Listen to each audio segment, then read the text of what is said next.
میں النظر الی وجہ علی عبادت، علی کو جتنی بار دیکھو گے اتنی مرتبہ ثواب ہوگا۔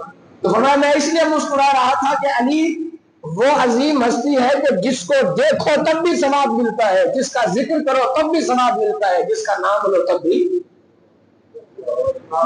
ٹھیک ہے جی۔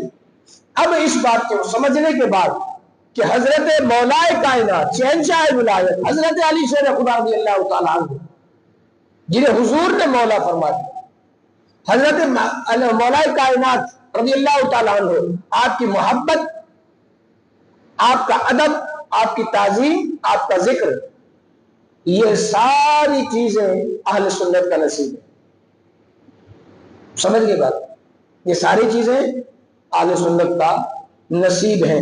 اس بات کو سمجھنے کے بعد اگلی بات یہ ہے کہ یہ ساری چیزیں اب جو حالات چل پڑے ہیں وہ یہ ہے کہ حضرت علی کرم اللہ تعالیٰ قریب آپ کی محبت سے انکار نہیں، آپ کے فضائل، آپ کے محامد، آپ کے محاسن سے انکار نہیں۔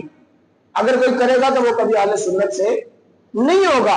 حضرت علی پاک سے محبت کرنا، یاد رکھیے، یہ چیز گناہ نہیں، یہ ثواب ہے، لیکن حضرت علی کی محبت کے نام پر کسی اور سے آدمی سے بغض رکھنا، اس کی اہل سنت میں کبھی گنجائش نہیں۔